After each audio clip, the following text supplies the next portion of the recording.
안녕하세요. 리프팅 전문 다시피움 성형외과 광민호 원장입니다. 최근 들어 관심도가 상당히 높아진 수술이죠. 바로 안면거상술입니다. 그러다 보니 상담할 때 안면거상에 대해 잘못 알고 계신 부분들도 많고 저도 생각지도 못한 질문들을 많이 주시더라고요.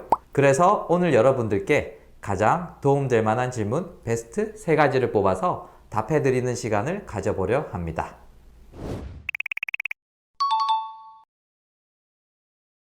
네, 있습니다. 가장 대표적으로 도움이 되지 않는 수술이 양쪽 턱 라인의 지방 흡입입니다. 그림을 한번 같이 보실까요? 양턱 라인에 지방 흡입을 많이 한 경우에는 안면 거상 시 힘을 가장 많이 받는 부위인 스마스층을 다치게 할 수 있어서 안면 거상을 고려하는 분들이라면 턱 라인의 지방 흡입은 조금 더 생각해 보시라고 말씀드립니다.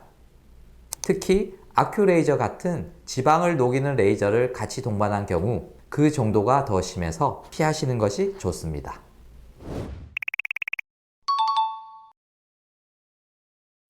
그렇지 않습니다. 많은 분들이 안면 거상술은 한 번만 가능한 것 아니냐 말씀하시는데 한 번만 할 수 있다고 알고 계셨다면 오해입니다.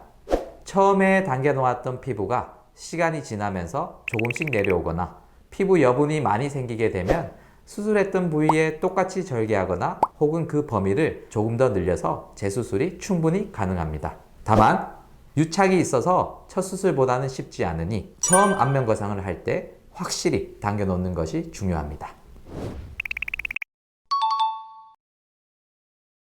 안면 거상을 하고 피부를 봉합할 때는 녹는 실과 안 녹는 실을 병행해서 진행합니다. 피부 안쪽 스마스층 부분은 실의 굵기가 두껍지만 녹는 실로 봉합을 합니다. 그러면 원장님, 녹는 실이 금방 녹아버리면 피부가 다시 처지는 거 아닌가요? 라며 걱정하는 분들이 분명 계실 거예요. 이 부분은 걱정 안 해도 되는 게 녹는 실 자체가 녹는데 몇 개월 정도 상당한 시간이 소요되기 때문에 그동안 조직들끼리 유착이 되어서 그런 걱정은 하지 않으셔도 됩니다. 피부 속은 녹는 실로 봉합해 장력을 줄여주고 피부 바깥은 녹지 않는 실로 봉합합니다. 물론 겉의 피부도 녹는 실로 꿰맬 수는 있습니다. 실밥을 제거하지 않아도 되고 편리할 수는 있지만 아까도 말씀드렸다시피 녹는 실이 녹아서 없어질 때까지 오랜 시간 동안 방치해두면 실밥 자국 등 흉터가 남을 수 있기 때문에 녹지 않는 실로 봉합하고 풀어줍니다. 오늘 이렇게 안면 거상에 관한 질문에 답변을 드리는 시간을 가져보았습니다. 도움이 많이 되셨을까요? 혹시라도 안면 거상에 대해 더 많은 내용이 궁금하다면 다시피움 채널에서 다른 영상으로 확인하실 수 있습니다.